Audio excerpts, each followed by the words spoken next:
Air apaan? Air keras kayaknya dia. Kalian tidak boleh keluar dari sini. Babi nih. Babi dari mana anjing? Tuh ada kupingnya. Babinya di Iya bener. Tanya masukin. Tangannya masukin. Ini tuh nggak bisa. Bisa pasti bisa.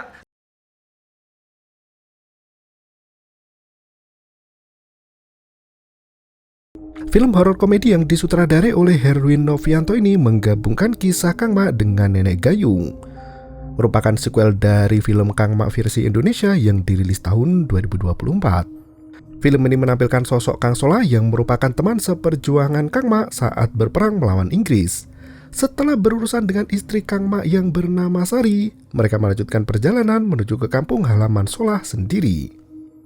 Anehnya kedatangan mereka justru disambut dengan ketakutan warga. Di balik permasalahan cinta, Solah harus menyingkirkan sosok hantu urban legend yang selama ini sudah meresahkan warga. Ia bertempur dengan rival cinta yang melawan hantu nenek gayung untuk meredam keresahan warga desa. Mampukah Solah memenangkan 2 pertarungan sekaligus? Berikut ceritanya.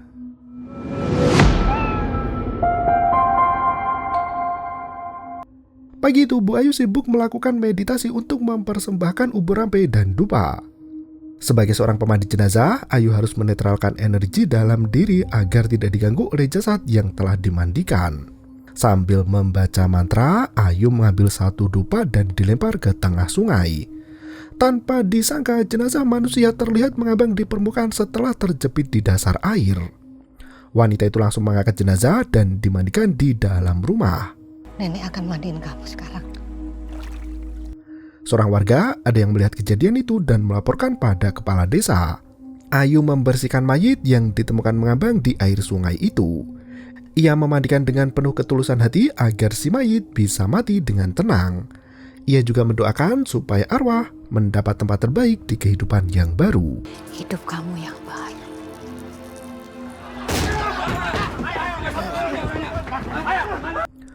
Warga desa menggeruduk ke rumah Ayu dan langsung menuduh wanita itu sebagai pembunuh. Tanpa mendengar penjelasan dari wanita itu, warga yang termakan fitnahan oknum tak bertanggung jawab langsung mempersekusi Ayu sampai mati. Mereka membunuh sang pemandi jenazah tepat di depan jenazah yang dimandikan. Ternyata jenazah itu adalah putri dari warga desa yang sudah lama dicari keberadaannya. Dan film pun dimulai. Pagi harinya warga desa Cisiliasari mengadakan pesta besar-besaran untuk menyambut kepulangan Kang Solah. Berbagai macam tarian sengaja dipersembahkan hingga prajurit tentara itu ikut bergoyang. Kang Solah memberi hormat pada warga yang menyambut dengan gegap gempita. Penari cantik memakaikan kalung bunga di leher Solah disambut sahutan pantun yang memuji perjuangan para pahlawan. Satu persatu warga memberikan persembahan untuk Kang Solah yang tertawa kegirangan. Mulai dari hasil panen, sebidang tanah, desain rumah, bahkan material bangunan, hingga isi perabotan rumah.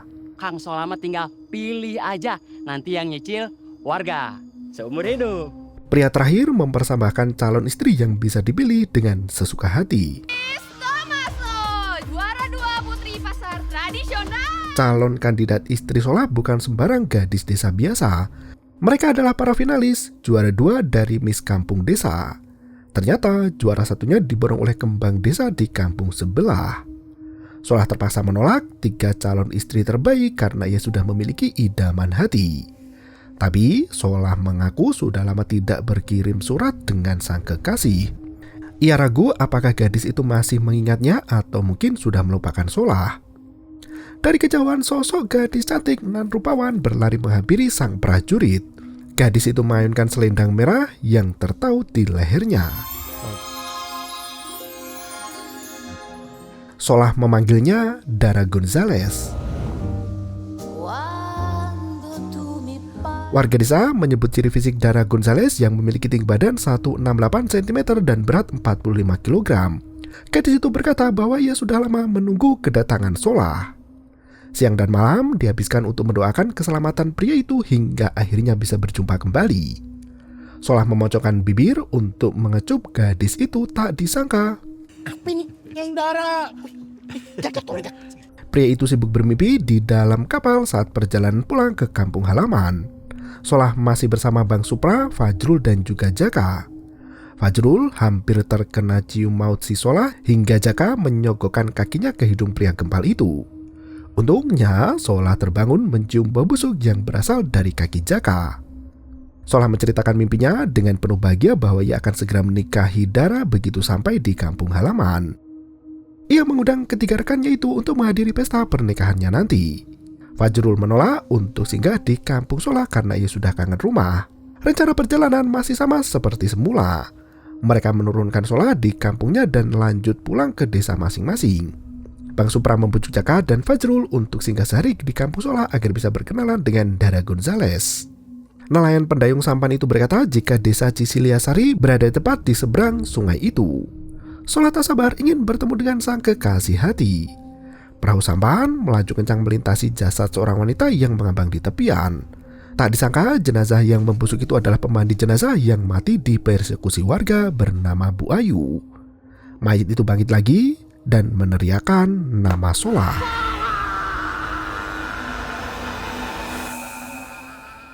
Entah apa yang sebenarnya terjadi, namun Solah dan teman-temannya sudah tiba di desa Cisiliasari. Suasana desa itu tampak sepi dan sunyi seperti tak berpenghuni. Solah membawa tas ransel dan bergegas turun dari perahu.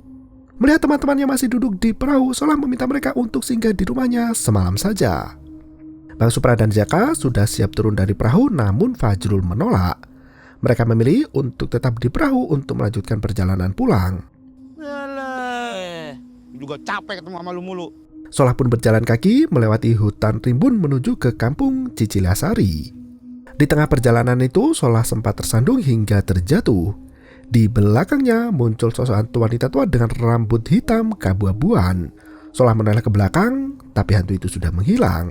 Begitu melongok ke depan, Bu Ayu sudah berdiri tepat di depan mata. Setelah mati dengan membawa dendam, Bu Ayu bergentayangan di sekitar desa sebagai hantu nenek gayung. Ia membawa gayung tradisional yang terbuat dari batok kelapa sambil bertanya, apakah Solah mau ia mandikan? Solah justru menyapa Bu Ayu dan menanyakan kabarnya. Karena wanita itu diam saja, Solah berpikir jika Bu Ayu lupa pada dirinya. Ia memperkenalkan diri sebagai Solah Vicencio, anak dari Pak Larto dan Bu Yuyun. Solah bahkan menyebut nama adik laki-lakinya yaitu Iqbal Vicencio. Karena Bu Ayu masih diam saja, Solah mendekati telinganya dan berteriak tepat di samping kepala Bu Ayu. Namanya Iqbal Vicencio. Ini Solah, Nek. Solah Vicencio. Hantu nenek gayung itu justru berkata jika ia ingin memandikan manusia. Solah langsung menolak dan mengintip ke area kampung yang berteriak memanggil namanya. Pria itu mengajak Bu Ayu untuk pulang bersama. Anehnya, Bu Ayu langsung menghilang. Warga yang melihat Kang Solah berteriak mengabarkan bahwa sang prajurit telah kembali. Solah tak sabar untuk merayakan kepulangannya itu dengan berbagai persembahan seperti apa yang terjadi dalam mimpi. Tak disangka warga yang melihat Solah justru ketakutan dan berjalan menjauhinya. Sekelompok penari melakukan gerakan ritual untuk mengusir iblis dari kawasan itu. Solah sampai tertegun, tak menyangka kehadirannya justru membawa teror bagi seluruh warga desa Cisiliasari. Pengusir setan. Tak berselang lama muncul teman lama Solah yang kini sudah menjabat sebagai kepala desa. Pria itu tak lain adalah Sigit Luciano. Solah Vicencio. Sigit Luciano. Solah tertawa mengingat masa kecilnya dulu bersama Sigit. Ia masih ingat betul saat Sigit ingusan dengan lendir hijau dan lutut kudisan yang tak kunjung sembuh. Saat Solah hendak memeluk sahabat kecilnya itu, Sigit langsung mundur teratur. Ia langsung mengusir Solah sambil berkata bahwa dunia manusia dan hantu adalah dua dunia yang terpisah. Solah makin bingung apakah hanya dirinya yang manusia dan semua warga desa sudah menjadi hantu? Sigit menuduh Solah sebagai hantu karena tersiar kabar tentang kematiannya. Ia meminta Solah untuk membuktikan diri bahwa dirinya bukan hantu. Cara membuktikannya adalah dengan melakukan kayang dari berdiri tanpa bantuan. Jika Solah bisa kayang, maka ia masih manusia sama seperti warga desa lainnya. Beberapa warga mencontohkan cara untuk melakukan kayang di depan Solah. Hal itu membuat Solah sungkan untuk menolaknya. Mau tak mau, ia memperagakan gerakan kayang tanpa bantuan dari siapapun juga. Sigit menghampiri pria itu dan mengucapkan selamat datang kembali ke desa Cisiliasari. Coba lu, Kit. Jangan saya dong. Solah diajak makan di warung dekat balai desa sambil membicarakan berbagai hal yang terjadi selama Solah pergi. Sebagai kepala desa, Sigit menggunakan citra baru yang penuh martabat dan karismatik. Ia mengungkapkan tragedi teror hantu yang melanda beberapa tahun terakhir. Solah dengan polosnya bertanya, hantu apa yang berani meneror warga desa? Sigit dengan lantang menjawab, Setan apaan? Nenek Gayung. Solah memanggil penjual warung untuk dipinjam lap. Nasnya kain lap itu baru saja digunakan untuk membersihkan lampu minyak. Wajah Sigit terkena jelaga hitam yang menempel di kain lap. Solah tidak habis pikir bagaimana bisa ada hantu bernama Nenek Gayung. Kenapa? Bener lu sekarang lebih berwibawa. Iya. Ia tiba-tiba teringat dengan Bu Ayu yang menawarkan diri untuk memandikan Solah. Ia yakin wanita itu ada hubungannya dengan tragedi teror hantu Nenek Gayung. Sigit menjelaskan bahwa Bu Ayu sudah meninggal karena tenggelam di sungai. Selama ini Bu Ayu berpura-pura menjadi pemandi jenazah, padahal sebenarnya wanita itu mempraktekkan ilmu hitam. Warga desa percaya Bu Ayu adalah penyihir yang gemar menculik gadis muda. Sigit menunjuk ke pamflet di warung tentang orang hilang. Ternyata Cici Giovanni yang muncul dalam mimpi Solah sudah dinyatakan menghilang beberapa bulan yang lalu. Selain Cici, ada Iis dan juga Yati yang turut hilang secara misterius. Warga meyakini semua itulah Bu Ayu yang hendak meningkatkan kekuatan sihirnya. Sigit sendiri mengira jika Solah sudah mati dalam arena peperangan. Kabar kematian Solah disebarkan oleh kekasih Solah sendiri, yaitu Dara Gonzales. Di waktu yang sama, perahu sampan kini tinggal 3 penumpang dengan 1 pengemudi. Fajrul terdiam merasakan sepi tanpa kehadiran si Solah. Baru ditinggal sebentar, Fajrul sudah rindu dengan teman seperjuangannya itu. Ia teringat dengan kejadian di medan perang saat Solah bertingkah konyol dan banyak gaya. Jaka mengingatkan Fajrul dengan janji di laga perang dulu bahwa mereka akan mendukung satu sama lain. Saat Solah bahagia, maka mereka harus juga merasa bahagia. Bang Supra ikut merasakan kehampaan di hati Fajrul. Ia mengajak teman-teman untuk putar balik dan kembali ke desa Solah. Anehnya, perahu sampan itu berhenti di tengah danau. Jaka celingukan mencari di mana pengemudi perahu itu berada. Ternyata pria itu sudah berada di tepi danau sambil melambaikan tangan. Ia memberikan kode agar Jaka, Fajrul, dan Supra segera meninggalkan kapal karena ada hantu di pojokan. 3 tentara itu sama sekali tak mengerti dan mereka justru bermain tebak kata untuk memahami apa yang terjadi. Oh, tahu aku. Wah, udah botak ketombean lagi. Wah, Tahu ya. kacau nih orang nih. Wah. Hai, 3 sekawan itu justru marah karena tidak bisa mengerti apa yang dikatakan pengemudi kapal. Terpaksa pria itu berenang menghampiri kapal dan Ada setan goblok. ia memberi kode jika hantu itu berdiri tepat di ujung kapal. 3 tentara itu tak berani menoleh ke samping. Mereka menghitung angka 3 untuk menoleh bersama. Untungnya hantu Nenek Gayung itu sudah menghilang. Tapi naasnya perahu yang berhenti tiba-tiba diseret terbawa angin sampai ke desa Cisiliasari. Di waktu yang sama, Solah naik delman bersama Sigit untuk pulang ke rumah. Dalam perjalanan itu, Solah terngiang kenangan indah bersama Dara sebelum berangkat ke laga peperangan. Dara membacakan puisi cinta untuk Solah di mana ia tidak membutuhkan harta dan tata karena semua yang ia inginkan hanya Kang Solah. Adegan berubah menjadi lagu India di mana 2 sejoli saling cinta namun juga saling menyiksa. Ingat nggak? Sesampainya di dermaga, Iqbal adik kandung Solah sudah menunggu untuk mengantar kepergian sang kakak. Solah berkata bahwa ia akan selalu mengirim surat pada Dara untuk memastikan jika dirinya masih hidup.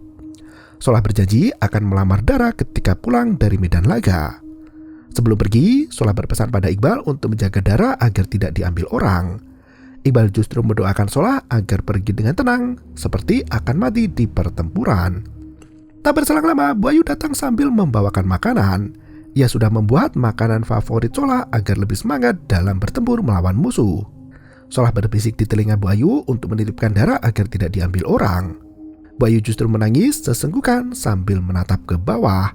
Ternyata sepatu Solah tak sengaja menginjak jari mungil Bu Ayu. Solah langsung sesenggukan sambil menatap ke bawah. Solah langsung meminta maaf karena ia tak sengaja menginjak jari itu. Bu Ayu justru menangis lagi sambil menatap rantang berisi makanan miliknya itu. Ia meminta Solah untuk menjaga rantang itu dan mengembalikannya setelah perang usai. Setelah semua siap, Solah pun berpamitan pada Dara. Kenangan itu membuat Solah lupa arah. Ia menggenggam tangan Sigit seperti tidak mau kehilangan Dara. Sigit turut merasakan kesedihan Solah dan membusungkan dada sebagai tempat bersandar. Solah langsung menolak karena ia tidak suka sesama jenis. Sigit memperingatkan bahwa saat ini adalah titik terendah Solah dan mereka harus senantiasa berhati-hati. Karena sudah tiba di desa Cisiliasari, Jaka, Fajrul, dan Supra terpaksa jalan kaki untuk mencari kampung kelahiran Solah. Mereka melewati jalan setapak yang sangat jauh dari dermaga. Setelah berjalan lama, mereka berhenti di sebuah persimpangan. Mereka tak tahu harus pergi kemana dan mengikuti jejak sepatu yang tampak dari tanah basah. Fajrul mengeluh sakit perut dan mulas-mulas. Ia harus segera buang hajat namun tidak bisa di tanah basah. Mereka mempercepat langkah kaki namun justru kembali ke tempat semula. Jaka masih ingat dengan delman rusak yang tergeletak di tepi jalan. Ia mengambil arah lain dan terus lurus ke depan. Anehnya cahaya lampu terlihat menyala di sebuah rumah. Supra yakin betul sebelumnya tak ada rumah ataupun berduduk di tempat itu. Karena Fajrul sudah tidak tahan lagi, mereka memberanikan diri untuk bertamu ke rumah itu. Pintu terbuka dengan sendirinya hingga mereka pun masuk sambil numpang permisi. Bu Ayu muncul dari balik tirai kamarnya. Ia menatap penuh tanya apa yang sedang terjadi. Jaka memperkenalkan diri sebagai teman tentara si Solah. Bu Ayu hanya diam hingga Fajrul menanyakan arah untuk ke kamar mandi. Ayu menunjuk dengan jarinya dan Fajrul langsung lari masuk ke toilet. Bu Ayu menawarkan siapa yang hendak mandi dan membersihkan diri. Jaka langsung mengangkat jari sambil mengeluarkan handuk pink dari tas ranselnya.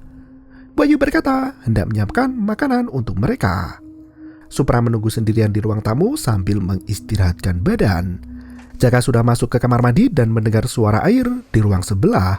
Tak disangka ia masuk ke tempat khusus yang biasa digunakan untuk memandikan jenazah. Air dalam gentong sudah penuh dengan kembang setaman. Jaka terkejut melihat Bu Ayu berdiri di luar pintu. Wanita itu menawarkan diri untuk memandikan Jaka. Tanpa basa-basi, Jaka langsung menolak sambil menutup pintu. Ia masuk ke tempat mandi sambil bergumam mengapa Ayu menawarkan untuk memandikan dirinya. Ia bahkan berandai-andai jika saja Bu Ayu lebih muda dari usianya, sudah pasti Jaka mau dimandikan. Jaka langsung membasuh wajahnya dengan air kembang itu. Bu Ayu muncul lagi di kamar mandi dan membuat Jaka pingsan seketika. Di tempat lain, Bu Yuyun, ibu kandung Solah, sibuk berfotoria di dalam rumah. Ia berdebat dengan fotografer yang matanya sangat juling. Awalnya Yuyun sudah berdiri tepat di tengah dekorasi. Fotografer juling itu justru menyuruh Yuyun untuk berdiri di pinggir dekorasi. Yuyun sampai kesal menjelaskan pada sang fotografer jika yang bermasalah adalah mata pria itu dan bukan dirinya. Tak berselang lama, Iqbal masuk ke dalam ruang sambil merengek minta difoto bersama ibunya. Ya udah foto deh ah. Sigit baru tiba di rumah itu dengan cara turun yang tak biasa. Ia sempat menghalangi Solah yang hendak masuk ke dalam rumahnya sendiri. Solah bergegas untuk tetap menjumpai ibunya. Solah. Woi.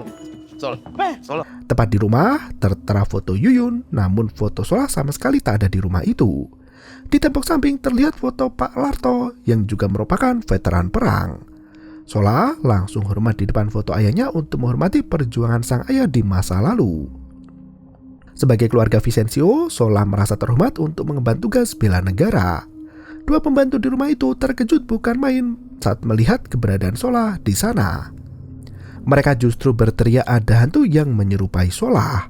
Mereka sampai lari terbirit-birit dan membuang bunga dekorasi begitu saja.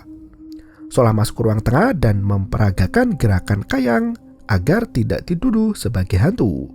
Yuyun dan Iqbal sempat terkejut mengetahui Solah masih hidup. Saat Dara mendekati pria itu, Yuyun dan Iqbal langsung memeluk Solah seakan masih peduli dengan pria itu. Yuyun mengaku sangat sedih ketika mendengar Solah gugur di medan perang.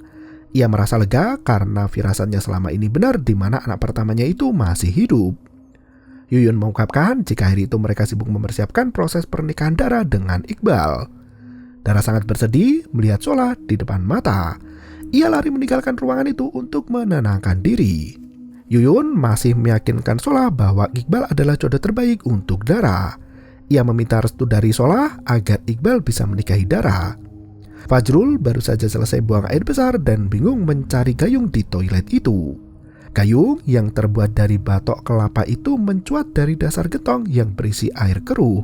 Supra tak tahu malu dan melahap semua makanan enak yang disajikan Bu Ayu.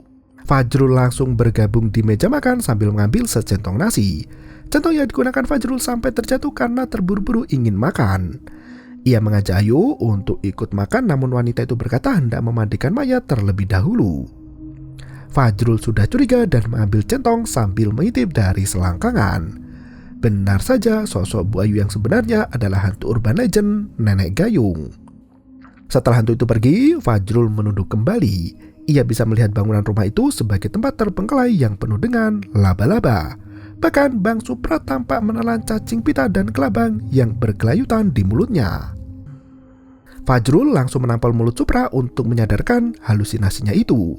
Benar saja, berbagai macam hewan melata tersaji di atas meja. Rumah yang semula bersih dan hangat kini berubah menjadi rumah hantu. Supra yang ketakutan mengajak Fajrul untuk pergi dari tempat itu. Nasnya, Jaka masih berada di kamar mandi dan tak kunjung keluar. Fajrul yakin Nenek Gayung itu hendak memandikan Jaka hingga menjadi jenazah yang siap dikuburkan. Setelah pingsan, Jaka sudah terbaring di atas kasur mayit. Nenek Gayung bersiap menyiramkan air kembang dengan gayung batok kelapa yang khas. Fajrul dan Supra berusaha mendobrak pintu kamar mandi dan melihat Jaka berbaring tak bisa bergerak. Ternyata orang yang dihantui oleh Nenek Gayung akan merasa ketindihan walaupun tidak sedang tidur. Fajrul dan Supra mengajak Jaka untuk bergegas pergi, namun pria itu masih tak bisa menggerakkan tubuhnya. Satu-satunya cara untuk mengobati Jaka adalah dengan aroma yang sangat kuat lagi busuk. Mereka mencari sumber aroma yang paling busuk yang berada di tempat itu dan mudah dijangkau. Fajrul langsung menyelipkan tangan ke ketiak kanan dan kiri. Ia yakin aroma busuk dari keringat pertempuran akan merasuk ke jiwa Jaka dan berhasil menyadarkan diri dari jeratan Nenek Gayung. Nasnya Jaka justru senang dengan aroma itu dan tubuhnya masih belum bisa digerakkan. Supra membujuk Fajrul untuk melakukan aksi 5-in-1 karena jika tidak, Jaka akan tetap lumpuh seperti itu. Jaka panik bukan main, sementara Fajrul dan Supra bersiap untuk tahan nafas. Fajrul memasukkan 5 jari ke celana belakang Supra hingga bau busuk mengerikan itu mulai memenuhi ruangan. Jaka seolah berdoa agar nyawanya tidak ikut melayang saat terkena radiasi bau busuk pantat Supra. Benar saja, Jaka langsung sembuh dari kelumpuhan meski nyawanya ikut melesat ke ujung pantat. Fajrul refleks mengusap tangannya ke pakaian Supra, namun si Supra juga merasa risih dengan ampas tahunya sendiri. Jaka tak terima dengan cara itu karena masih ada jurus 2 putar 1 dan 5 tangkap 1. Karena Jaka sudah siuman, Supra langsung mengajak 2 juniornya untuk kabur dari rumah si Nenek Gayung. Tak selang mereka tertinggal di rumah itu karena sudah sangat takut dengan fenomena yang terjadi. Nenek Gayung hanya terdiam melihat 3 tentara itu kelabakan. Di waktu yang sama, Dara dan Iqbal menjalani proses pemotretan sebelum melangsungkan pernikahan di esok hari. Solah duduk di depan cermin rias sambil menyaksikan kemesraan sang kekasih hati dengan pria lain. Make up artis yang menghalangi pandangan langsung ditarik rambutnya. Solah bisa melihat ekspresi wajah Dara yang ketakutan dan tidak nyaman di peluk Iqbal. Sang fotografer meminta Solah untuk memberi contoh pose yang benar. Fotografer itu memeluk Solah seperti hendak bercinta. Nih mulutnya yang gini nih, Mas Iqbal.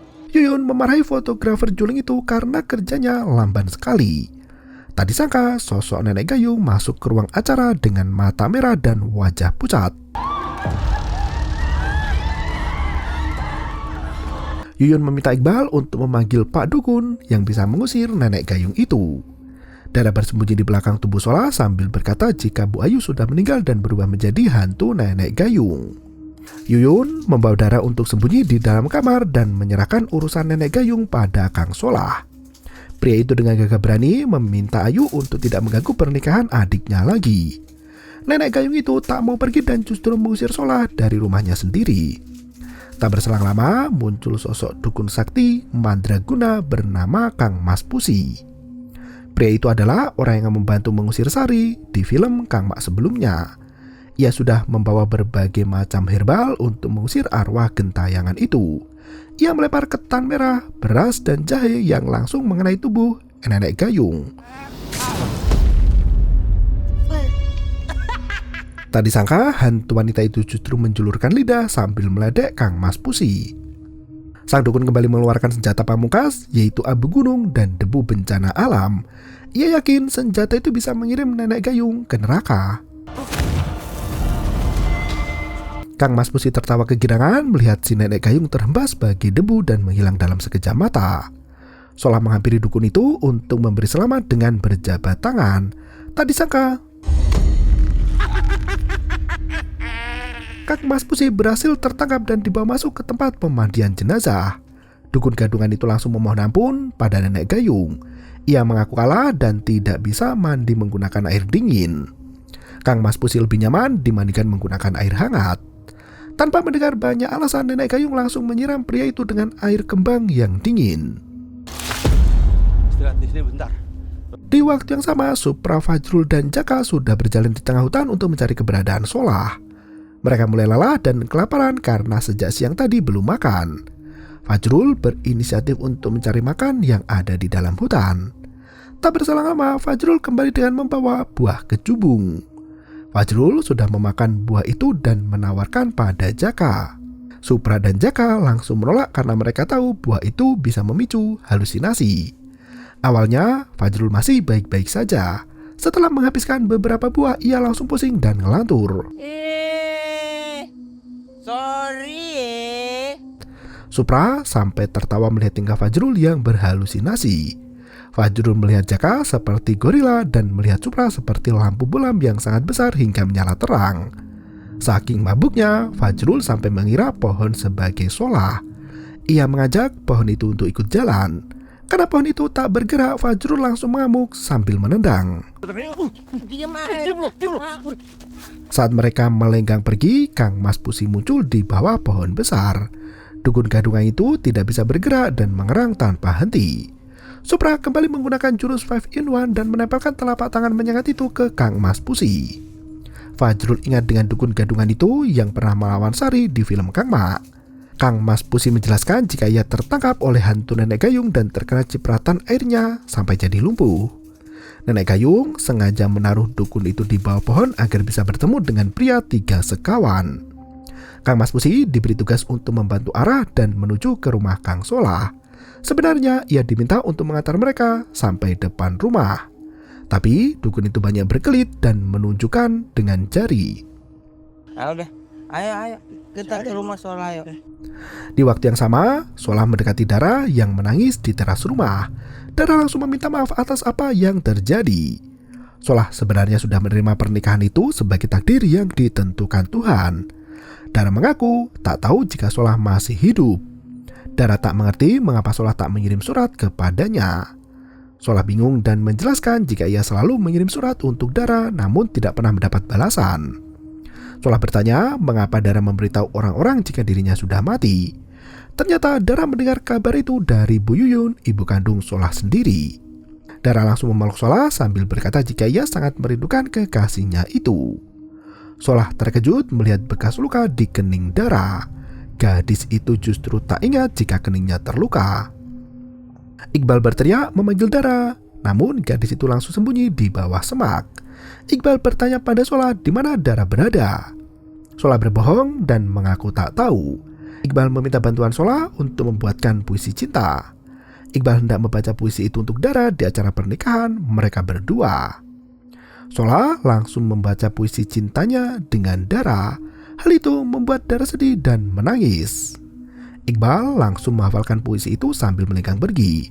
Ia tak sabar untuk melangsungkan pernikahan dengan kembang desa. Mereka makan malam bersama di mana Solah duduk berdua dengan ibunya. Ia bertanya mengapa ibu memberi kabar jika dirinya telah tiada. Yuyun menjelaskan jika di berita terdengar banyak kabar bahwa pasukan mereka mengalami kekalahan. Apalagi Yuyun tidak pernah menerima surat dari Solah. Iqbal pun mengaku tidak pernah mendapat surat dari kakaknya itu. Tak berselang lama, Dara ikut makan dan duduk di samping Iqbal. Yuyun langsung berkata jika Dara sangat serasi berpasangan dengan Iqbal. Ia langsung meminta restu dari Solah agar mau mengikhlaskan Dara. Melihat banyak makanan di atas meja, Solah termenung memikirkan 3 temannya yang belum makan. Tak disangka 3 teman Solah itu sudah sampai di depan rumah. Mereka takjub melihat rumah Mega itu yang penuh dengan dekorasi mewah. Mendengar teriakan dari teman-temannya, Solah langsung keluar dari rumah dan berpelukan. Solah mengajak teman-temannya untuk masuk ke dalam rumah. Ia mengenalkan mereka pada ibunya yang duduk di meja makan. Kalau yang ini Bang Supra. Fajrul langsung bertanya pada Dara kapan gadis itu menikah dengan Solah. Fajrul mengaku sangat mendukung pernikahan Dara dengan Solah. Supra dan Jaka tertawa bahagia sementara Yuyun dan Iqbal mulai kebakaran jenggot. Fajrul masih bicara ngelantur dan memuji kebaikan Solah selama ini. Jaka ikut berkata jika Solah sangat mencintai Dara dan selalu memikirkan gadis itu. Solah berusaha untuk meluruskan keadaan. Ia berbisik jika Dara akan dinikahkan dengan adik kandungnya sendiri yang bernama Iqbal. Fajrul langsung emosi dan menolak keras pernikahan itu. Parada mau. Nggak bisa ini. Nggak bisa ini lah. Jaka meminta maaf pada Bu Yuyun atas mulut sompral si Fajrul. Dara langsung meminta izin masuk ke dalam kamar untuk merenungkan semuanya. Dara tak bisa menyembunyikan kesedihannya lagi. Ia menangis sambil menatap gaun pernikahan berwarna merah.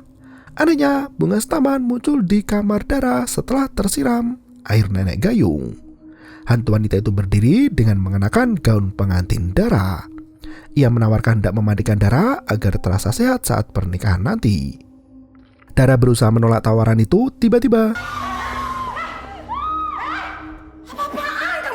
Yuyun menghampiri calon mantunya yang berteriak sendiri di dalam kamar. Gaun pengantin itu melayang di tubuhnya dan rusak parah. Dara menjelaskan jika hantu nenek gayung itu baru saja menampakkan diri dan merusak gaun pengantinnya itu.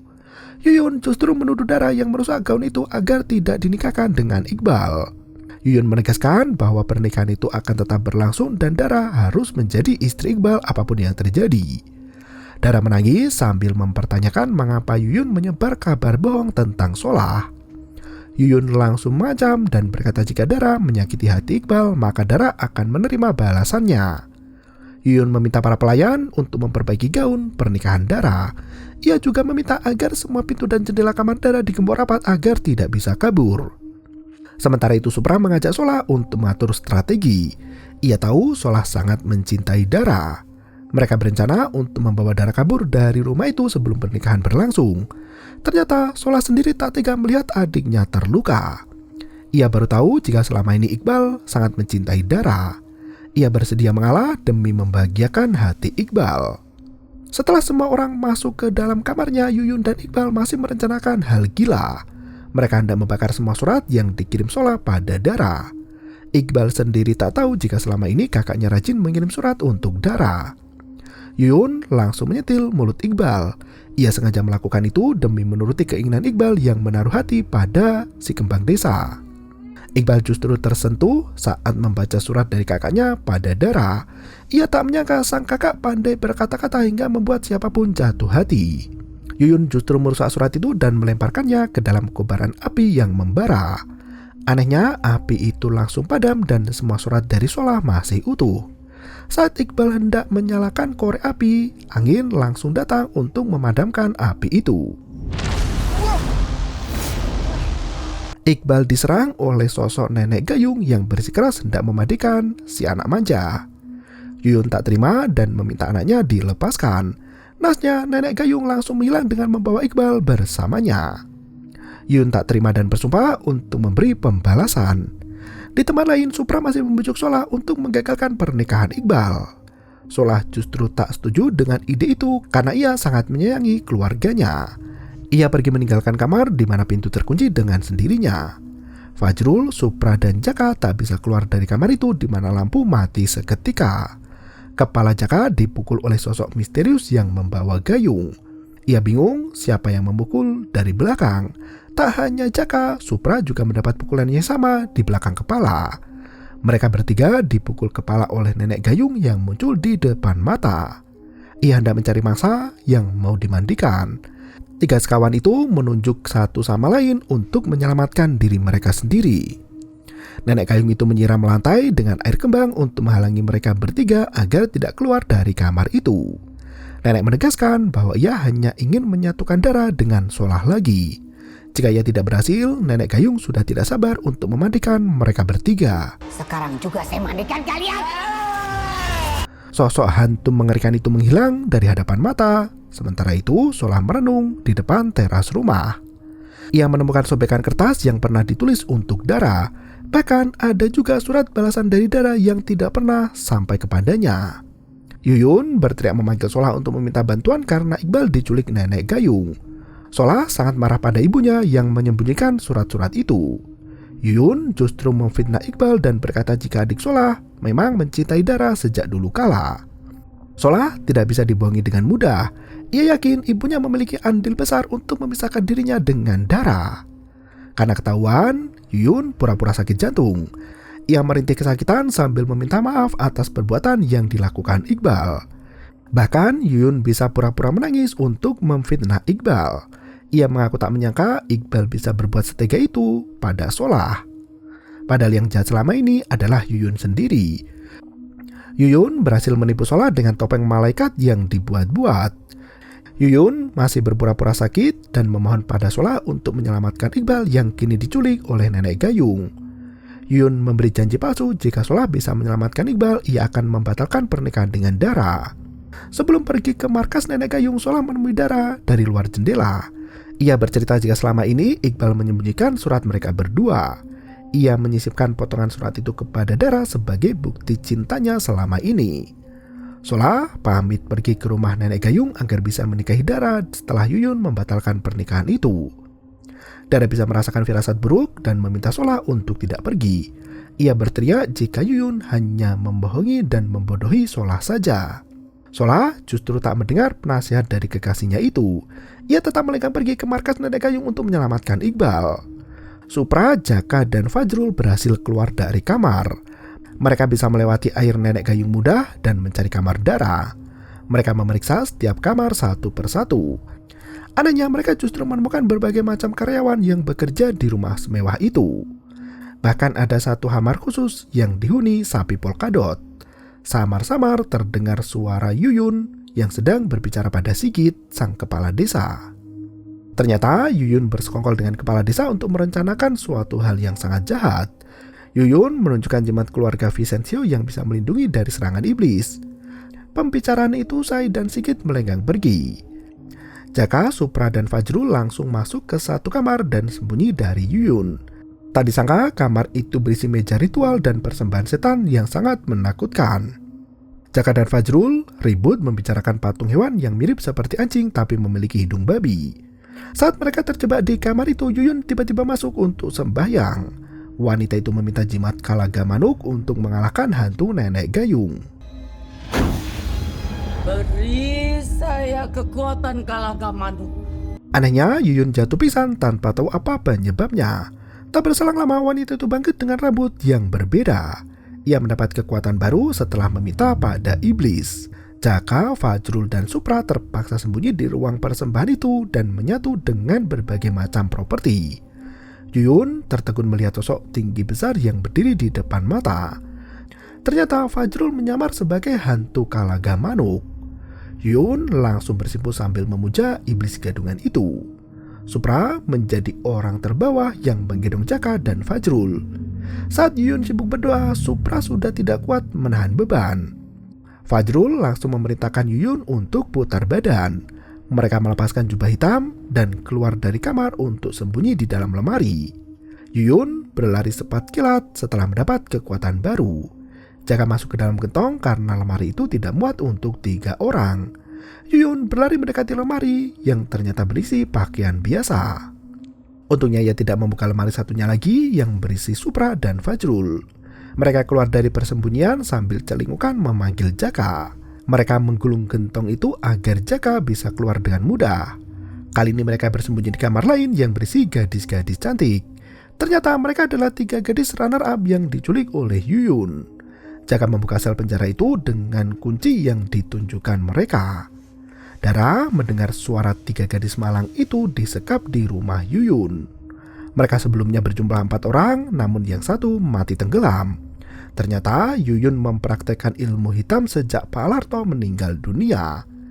Yuyun hendak meningkatkan kekayaan dengan jalur fast track tanpa susah payah bekerja. Mereka diculik untuk dijadikan tumbal pesugihan. Semua wanita yang dijadikan tumbal adalah mereka yang sudah menolak cinta Iqbal. Di waktu yang sama, Dara berhasil kabur dari rumah itu melalui jendela.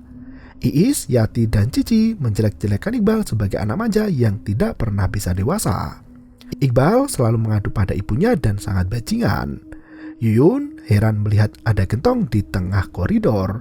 Mendengar ada suara Yuyun, Supra membawa semua orang untuk masuk ke dalam sel penjara. Yuyun masuk ke ruangan tahanan itu di mana gadis muda sibuk melakukan kegiatan masing-masing. Yuyun sempat memeriksa kunci sel penjara itu yang masih tersimpan di tempat semula. Setelah Yuyun pergi, 3 jejaka itu keluar dari tempat persembunyian. Jaka membanggakan diri karena mengembalikan kunci ke tempatnya agar Yuyun tidak menyadari ada keanehan di sana. Semua orang hanya diam melihat tingkah konyol Jaka yang menekan gembok tanpa mengantongi kuncinya. Dengan bodohnya, Jaka berkata jika ia mengira lubang sel itu cukup untuk dilalui manusia. Ia menatap tajam ke arah Fajrul agar pria itu mau mencoba. Nasnya hanya kepala yang bisa keluar dari lubang sel besi itu. Ini tuh nggak bisa. Pasti bisa.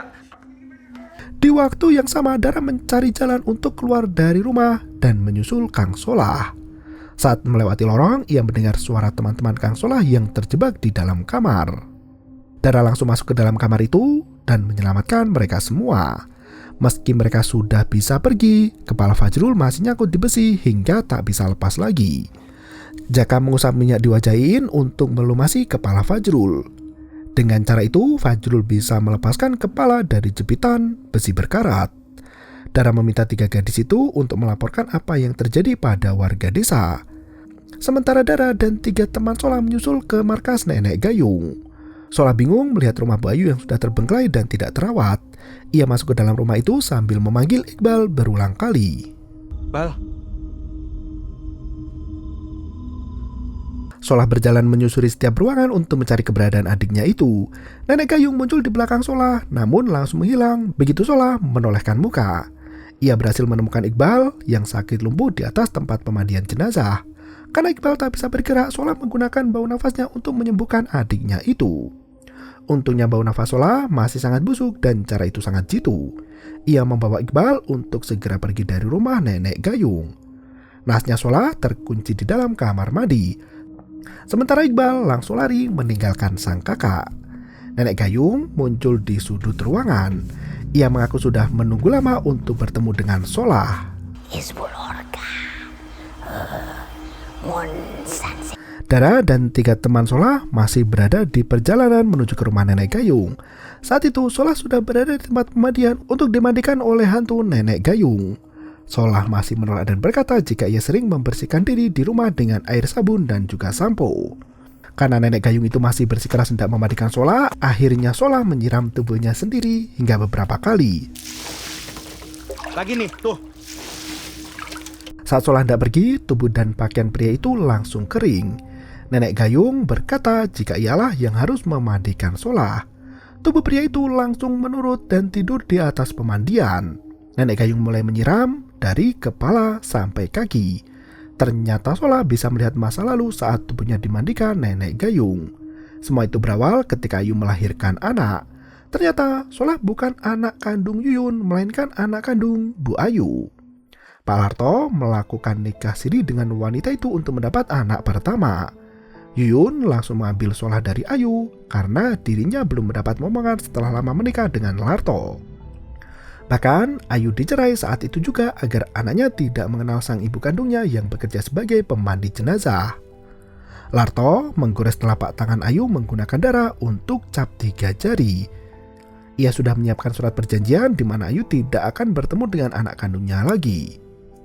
Larto dan Yuyun langsung pergi sementara Ayu ditinggalkan sendiri begitu saja. Itulah sebabnya mengapa Ayu menaruh perhatian lebih pada Solah. Ia selalu membandingkan Solah yang asik main dengan teman-temannya sampai tubuhnya kotor dan bau. Kotor banget.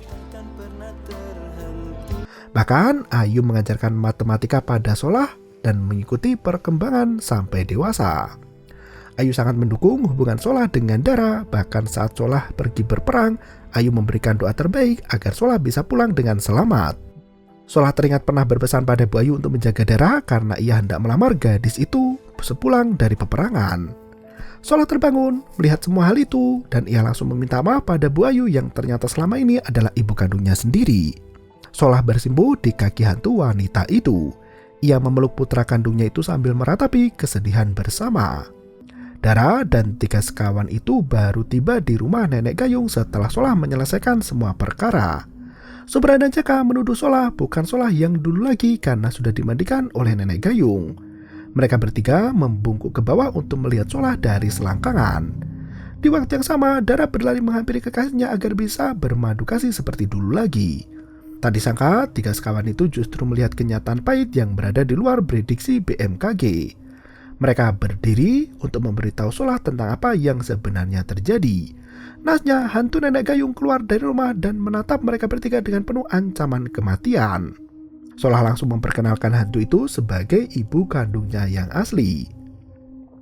Warga desa sudah memburu hantu Nenek Gayung agar tidak meneror ketentraman di sana. Nenek Gayung meminta Solah untuk pergi bersama teman-temannya. Ia meyakinkan Solah bahwa semua akan baik-baik saja. Nenek Gayung melambaikan gayung di tangan sebelum dibakar oleh kemarahan warga. Solah berhenti melangkah dan meminta Dara untuk menemaninya kembali ke rumah Nenek Gayung. Sigit sudah memimpin operasi pembakaran itu untuk menyingkirkan arwah gentayangan yang gemar menakuti warga desa. Solah menggunakan cara lama untuk membujuk Sigit. Lu luka, lu nangis di pelukan gua, Git. Sigit justru menikmati bromansa itu dan membiarkan Solah masuk ke rumah hantu wanita itu. Saat Solah berbincang dengan Nenek Gayung, Yuyun muncul dan langsung membakar rumah itu tanpa ampun. Solah membawa Dara ke kamar mandi dan menjebol tembok rumah itu. Saat mereka hendak kabur, Yuyun muncul dengan kekuatan supranatural. Seketika itu, Dara dicekik oleh Yuyun sementara Solah menyerang menggunakan gayung. Nasnya serangan meyakinkan itu berdamage 0%. Mereka berdua dicekik oleh Yuyun hingga Kang Mas Pusi hadir kembali. 3 sekawan itu berhasil membawa Kang Mas Pusi untuk memberi pelajaran pada ibu yang jahat di muka bumi. Dara dan Solah dihempaskan begitu saja. Yuyun bersiap untuk melawan dukun kepercayaannya sendiri yang kini menjadi musuh dalam selimut. Belum sempat mengeluarkan jurus pamungkas, dukun itu sudah ditampar bertubi-tubi oleh Mak Yuyun. Kang Mas Pusi langsung mundur teratur dan kabur dari arena pertempuran. Bahkan ia juga meminta uang ongkos untuk pulang. Kini Fajrul harus menghadapi sosok Mak Yuyun yang pandai kungfu. Ia terpaksa menyatap 2 buah kecubung lagi agar mendapat ilmu Dewa Mabuk. Yuyun mengeluarkan bola api dari tangannya yang membuat Jaka dan Supra lari tunggang langgang ketakutan. Fajrul masih mengoceh dengan mulut sampahnya itu tiba-tiba Yuyun melempar bola api berulang kali namun tak pernah kena. Saat Supra hendak menyelamatkan Fajrul yang jatuh tersungkur, pria itu terkena bola api tepat di punggung belakang. Si Jaka juga terkena bola api di bagian kepala hingga rambutnya hangus terbakar. Nenek Gayung muncul untuk bertempur melawan penyihir Mak Yuyun. Ia menggunakan kekuatan air yang mampu meredakan api.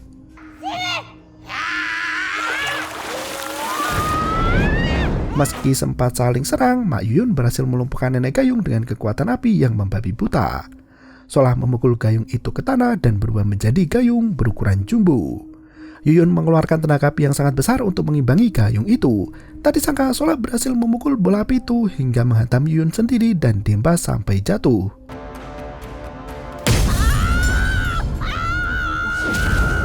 Solah menghancurkan kalung jimat Jalaga Manuk yang selama ini memberikan kekuatan magis pada Yuyun. Bayu memberi pesan terakhir sebelum mati untuk yang kedua kali. Ia meminta Solah untuk tetap memegang teguh janjinya pada Dara. Ia hanya ingin Dara tenang di alam sana. Setelah mengatakan itu, Nenek Gayung menghilang bagai debu. Dara akhirnya mengakui semuanya sambil menangis meminta maaf. Sola melihat dari selangkangan untuk mencari tahu siapa Dara yang sebenarnya. Ternyata gadis itu sudah mati dan jadi hantu. Dara mati saat dikejar oleh Iqbal yang merupakan seorang penjahat wanita. Dara terjatuh dan kepalanya membentur batu sangat keras. Yuyun menggunakan ilmu hitam untuk membangkitkan raga gadis itu. Setelah Dara berhasil dibangkitkan, Yuyun langsung merancang pernikahan anaknya itu. Yuyun juga yang menyebar kabar palsu tentang kematian Solah. Untuk mempertahankan raga Dara, Yuyun menculik gadis cantik untuk ditumbalkan darahnya. Solah sangat menyesal karena ia tidak bisa menjaga Dara.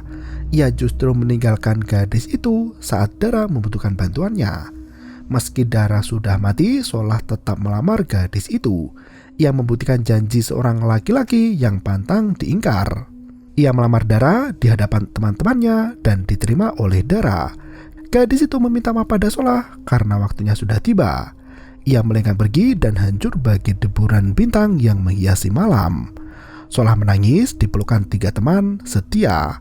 Setelah malam yang panjang, paginya Suprajaka dan Fajrul hendak melanjutkan perjalanan pulang.